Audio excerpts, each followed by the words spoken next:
এই মুহূর্তের সবথেকে বড় খবর, আমেরিকার প্রেসিডেন্ট ডোনাল্ড ট্রাম্প ইরানের শান্তি প্রস্তাবকে আবর্জনা বলে দিয়েছেন।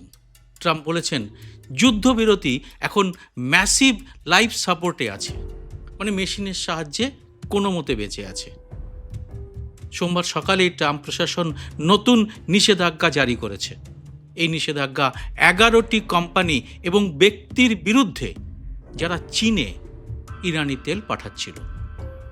আমেরিকার ট্রেজারি সেক্রেটারি স্কট বেসেন্ট বলেছেন, আমরা ইরানকে সব আর্থিক নেটওয়ার্ক থেকে কেটে দেব। ইরান কি শান্তি প্রস্তাব দিয়েছিল? তাদের প্রস্তাব ছিল সব ফ্রন্টে যুদ্ধ বন্ধ করা, মার্কিন নিষেধাজ্ঞা প্রত্যাহার করা, ইরানি বন্দরে নৌ অবরোধ তোলা আর সিজ করা ইরানি সম্পদ মুক্ত করা। ইরানের পররাষ্ট্রমন্ত্রী বলেছিলেন, আমরা শুধু ইরানের ন্যায্য অধিকারটুকু চেয়েছিলাম। উত্তরে ট্রাম্প বলেছেন, ইরানের এই শান্তি প্রস্তাব টোটালি আনঅ্যাকসেপ্টেবল। আর এর থেকে স্পষ্ট, যুদ্ধ বন্ধ করতে ট্রাম্পের অযোগ্যতা, অহংকার আর ভুল সিদ্ধান্ত আরও বাড়ছে। আর কয়েক ঘন্টার মধ্যেই তিনি চীনের বেইজিংয়ের বিমানবন্দরে নামবেন। গত 9 বছরে কোনো মার্কিন প্রেসিডেন্টের এটাই প্রথম চীন সফর। এটাই আজকের দুনিয়ার সবথেকে বড় রাজনৈতিক নাটক। কেন? সেই চীন যে দেশকে তিনি শত্রু বলতেন, যে দেশের উপর তিনি বিশাল শুল্ক চাপিয়েছিলেন, যে দেশ ইরানকে তেল কিনতে সাহায্য করছে বলে নিষেধাজ্ঞা আরোপ করেছেন। আর সেখানেই এখন ভিক্ষাপাত্র হাতে কি চাইতে যাচ্ছেন ট্রাম্প? আর তিনি কি তা পাবেন? এ নিয়ে কি বলছে তার দেশের সংবাদ মাধ্যম? বিশ্বখ্যাত সংবাদ মাধ্যম ফরচুন এই সফর নিয়ে আগাম ভবিষ্যৎবাণী করেছে। তারা লিখেছে, এটা স্পষ্ট যে ট্রাম্প চীনের প্রেসিডেন্ট শির কাছ থেকে খালি হাতে ফিরবেন। তাহলে তিনি যাচ্ছেন কেন? এর উত্তর দিয়েছে ব্লুমবার্গ সংবাদ মাধ্যম। ব্লুমবার্গের ভাষায়, ট্রাম্প দেশের ভোটারদের বিধ্বস্ত মনোভাবের মুখোমুখি হওয়ার চেয়ে বিদেশের মঞ্চে দাঁড়িয়ে ক্যামেরার সামনে হাসাটাকেই বেশি পছন্দ করছেন। আর সেই জন্যে খালি হাতে ফিরতে হবে জেনেও তিনি যাচ্ছেন চীনের দরবারে। আর এর মধ্যেই ইরান থেকে বার্তা এসেছে, আমেরিকার শান্তি চুক্তি নিয়ে একটা অবিশ্বাসের বাতাবরণ তৈরি করেছেন ট্রাম্প। ইরানিরা বলছেন, আমরা দুবার আলোচনার টেবিলে বসেছি, আর দুবারই ঠিক ওই সময় আমাদের উপর বোমা বর্ষণ করা হয়েছে। এবার নিরাপত্তার নিশ্চয়তা ছাড়া আমরা এই ফাঁদে পা দেব না। এই অবিশ্বাসটা কে তৈরি করেছেন? যুদ্ধ কে শুরু করেছেন? সাধারণ মানুষের পকেট থেকে অর্থ কে কেড়ে নিচ্ছেন? এই বিশ্বকে এই বিপদের মুখে কে দাঁড় করিয়েছেন? কে স্কুলের বাচ্চাদের উপর বোমা ফেলেছেন? তিনি মার্কিন প্রেসিডেন্ট ডোনাল্ড ট্রাম্প, যিনি এখন ইরানের প্রস্তাবকে আবর্জনা বলছেন। তিনি কি তাহলে কোনো দেবতার প্রসাদ নিয়ে এসেছিলেন? আজকের এই এপিসোডে আমি এই বিষয়টির বিশ্লেষণ আপনাদের সামনে আনব, আর সেই সঙ্গে একেবারে পয়েন্ট ধরে ধরে আলোচনা করব ট্রাম্পের কোন কোন ভুল গোটা বিশ্বকে আজ এই বিপদের মুখে দাঁড় করিয়ে দিয়েছে, আর কোন ভূ রাজনৈতিক পরিস্থিতিতে চীন এখন কিভাবে ট্রাম্পকে চাপ দিয়ে নিজের ফয়দা তোলার চেষ্টা করছে, আর কেনই বা তাইওয়ানে এ নিয়ে শুরু হয়েছে প্রবল আশঙ্কা। ভিডিওটি পুরোটা দেখে ভালো লাগলে লাইক ও শেয়ার করে আরও মানুষের কাছে পৌঁছে দিতে ভুলবেন না।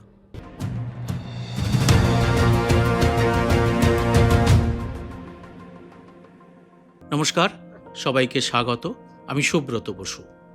এখন কাঁচা তেলের দাম আকাশ ছোঁয়া। আমেরিকায় পেট্রোল $4.5 উপরে, ক্যালিফোর্নিয়ায় $6, ইউরোপ, এশিয়া সব জায়গায় একই অবস্থা। খাবারের দাম বেড়েছে, কারখানা বন্ধ, মানুষের চাকরি চলে যাচ্ছে। ইরানে এর মধ্যেই 1 মিলিয়ন মানে 10 লক্ষ চাকরি চলে গেছে। ইন্টারনেট বন্ধ, অর্থনীতি ধ্বংস, হাজার হাজার মানুষ সেখানে মারা যাচ্ছেন। আর আমেরিকার করের টাকা এই যুদ্ধে ব্যয় করা হচ্ছে। সেনা বাড়ানো হয়েছে, কিন্তু লাভ কি? ইরানের পরমাণু প্রোগ্রাম কিন্তু এখনও একই রকম আছে, বরং ইরান আরও ক্ষিপ্ত হয়ে উঠেছে। ট্রাম্প বলছেন, আমি বিজয়ী, কিন্তু বাস্তবে কি হয়েছে? হরমুজ এখনও আটকে, জাহাজ চলছে না। ট্রাম্পের মিথ্যা কথাগুলো শুনুন। তিনি বলছেন ইরানের সমস্ত কিছু ধ্বংস হয়ে গেছে, কিন্তু স্যাটেলাইট ছবিতে স্পষ্ট দেখা যাচ্ছে আমেরিকার বেসগুলোতে বড় ক্ষতি হয়েছে, 228টি জায়গা নষ্ট হয়েছে। আমেরিকার সংবাদপত্র দ্য ওয়াশিংটন পোস্ট তা ফাঁস করে দিয়েছে। এ নিয়ে আমি একটা ভিডিও করেছি, ভিডিওটি যারা দেখেননি তাদের জন্য ডেসক্রিপশন বক্সে লিঙ্কটা দিয়ে রাখলাম। কিন্তু ট্রাম্পের কাছে এই যুদ্ধ কি রি-ইলেকশনের ভাবমূর্তি তৈরির একটা অস্ত্র? আমেরিকা ফার্স্ট প্রমাণ করার জন্যে, তার এই অহংকারের জন্যে সাধারণ মানুষ কতটা কষ্ট পাচ্ছেন? ইউরোপ এবং আরব দেশগুলো ট্রাম্পের উপর ক্ষুব্ধ। ন্যাটোকে ট্রাম্প অপ্রয়োজনীয় বলেছেন, এখন তিনি আবার তার সাহায্য চাইছেন, কিন্তু কেউ তার কথা শুনছে না। ট্রাম্পকে গোটা বিশ্ব এখন প্রায় একঘরে করে দিয়েছে, আর আমেরিকার সম্মান নষ্ট হয়েছে। এটাই ট্রাম্পের সবথেকে বড় ব্যর্থতা। এর মধ্যেই গত সপ্তাহের 5ই মে আমেরিকার মার্কো রুবিও ঘোষণা করলেন ইরানের বিরুদ্ধে সামরিক অভিযান শেষ। এখন লক্ষ্য হরমুজে বাণিজ্যিক জাহাজ চলাচল নিশ্চিত করা। এই পরিকল্পনার একটা গালভরা নামও দেয়া হলো, প্রজেক্ট ফ্রিডম। বেশ বড় ঘোষণা, কিন্তু দুদিনও গেল না ট্রাম্প নিজেই প্রজেক্ট ফ্রিডম বাতিল করলেন। হরমুজে এখনো জাহাজ আটকে রয়েছে। এদিকে চাহিদা কমছে তেলের। কোভিড মহামারীর সময় ছাড়া যা সবচেয়ে দ্রুত হ্রাস বলে বিশেষজ্ঞরা বলছেন। মানে পরিকল্পনা ঘোষিত হলো, পরিকল্পনা ব্যর্থও হলো, নতুন পরিকল্পনার নাম দেওয়া হলো, সেটাও ব্যর্থ হলো। এটাই হলো পাগলা জগায় ট্রাম্পের যুদ্ধনীতি। কিভাবে যুদ্ধ শুরু হয়েছিল মনে করুন, 18ই ফেব্রুয়ারি সেই বিশ্বাসঘাতকতার রাতের কথা। কি হয়েছিল সে রাতে? আমেরিকা এবং ইরান তখন পারমাণবিক কর্মসূচি নিয়ে সরাসরি আলোচনায় বসেছিল। ইরান চমকপ্রদভাবে অনেকটাই নমনীয় অবস্থানও নিয়েছিল। পরবর্তী বৈঠক ঠিক হয়েছিল ভিয়েনায়, আর ঠিক সেই সময় রাতের আঁধারে ইরানের উপর বোমা ফেলা হলো। আমেরিকা এবং ইসরায়েলের যৌথ বাহিনী ইরানের সামরিক ঘাঁটি, সরকারি ভবন, স্কুল, হাসপাতাল এবং ঐতিহ্যবাহী নির্মাণগুলোতে আঘাত হানল। আলী খামেনেইকে হত্যা করা হলো। ভাবুন একবার, আলোচনা চলছে, হাত মেলানোর পরিবেশ তৈরি হয়ে গেছে, আর ঠিক সেই সময় বোমা ফেলা হলো। এটাকে কি কূটনীতি বলে, না বলে বিশ্বাসঘাতকতা? এই একটা ভুল সিদ্ধান্ত থেকেই পরবর্তী সমস্ত বিপর্যয়ের জন্ম। যুদ্ধের প্রথম দিনেই তেহরানের কাছে একটি প্রাথমিক বিদ্যালয়ে বোমা পড়ল, নিহত হলো 160 জন ছাত্রী। একই দিনে ফার্স প্রদেশে একটি স্পোর্টস হলে হামলা হলো, যেখানে মেয়েদের একটি ভলিবল দল অনুশীলন করছিল। নিহত হলো 21 জন, তাদের মধ্যে 4টি শিশু। ট্রাম্প দায় অস্বীকার করলেন। নিউ ইয়র্ক টাইমস, বিবিসি এবং স্বাধীন বিশেষজ্ঞরা তদন্ত করে জানালেন এগুলো মার্কিন টমাহক মিসাইলেরই কাজ। কিন্তু এরপর ইরান হরমুজ প্রণালী বন্ধ করে দিল। আন্তর্জাতিক শক্তি সংস্থা আইইএ বলল এটা ইতিহাসের সবচেয়ে বড় তেল সরবরাহ বিপর্যয়।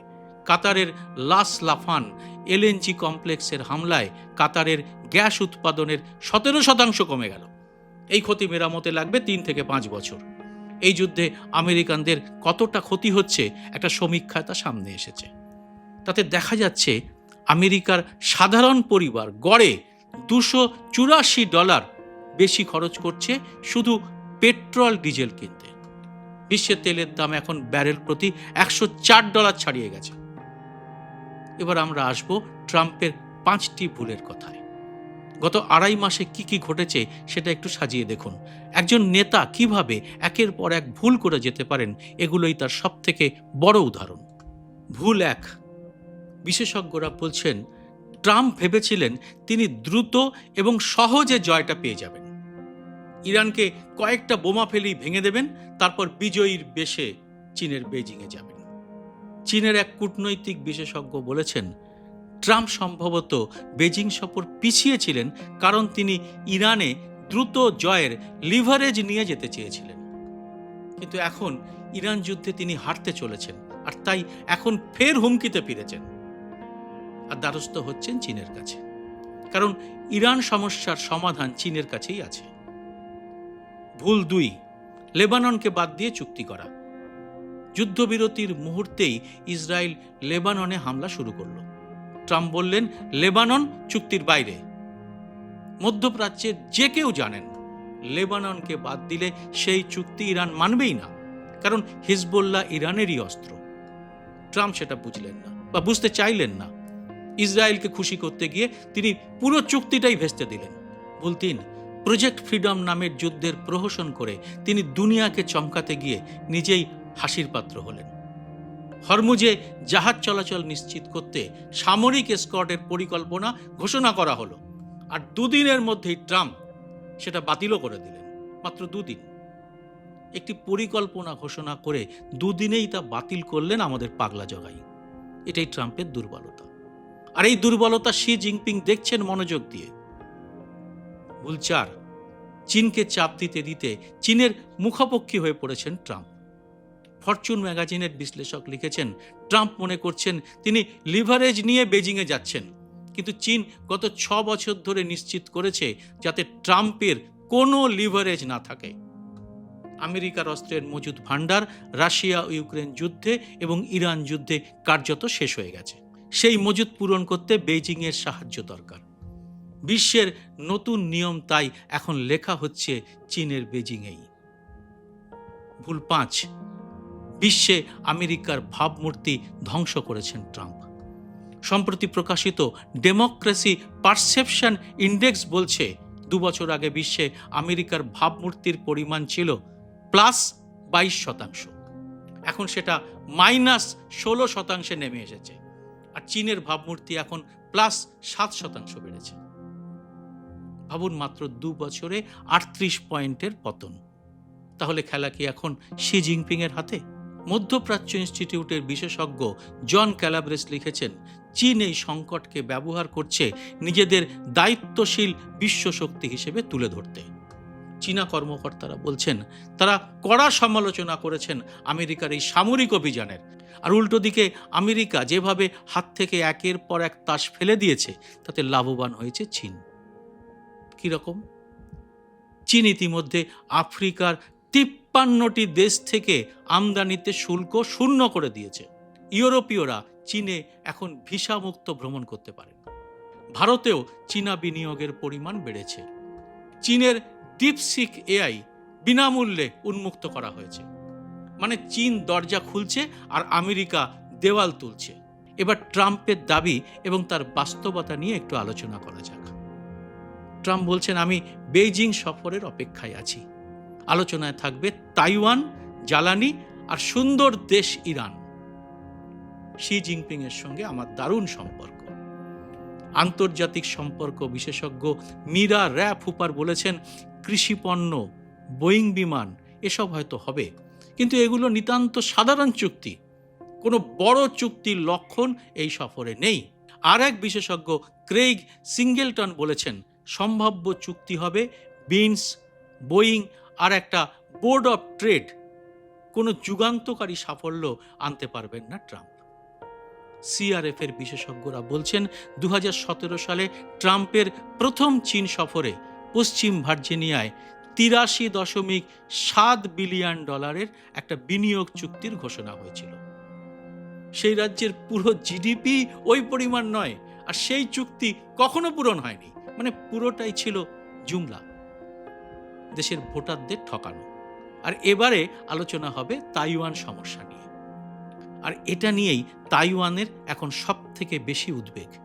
শি চাইবেন ট্রাম্প যেন তাইওয়ানের স্বাধীনতা শব্দটি ব্যবহার না করেন। তিনি যেন শান্তিপূর্ণ পুনর্মিলন সমর্থন করেন আর তাইওয়ানে অস্ত্র বিক্রি বন্ধ রাখেন। বিশেষজ্ঞরা বলছেন, ইরান যুদ্ধে আমেরিকা তাদের সেনাবাহিনীকে দক্ষিণ কোরিয়া এবং জাপান থেকে সরিয়ে মধ্যপ্রাচ্যে নিয়ে গেছে। এটা তাইওয়ান নিয়ে সম্ভাব্য সংঘাতে চীনকে বাড়তি সুবিধা দিয়েছে। কিন্তু ট্রাম্প কি তাইওয়ানকে বিক্রি করে দিতে পারেন ইরান সমস্যার সমাধানের বিনিময়ে? তাইওয়ান কিন্তু এখন সেই ভয়েই কাঁপছে।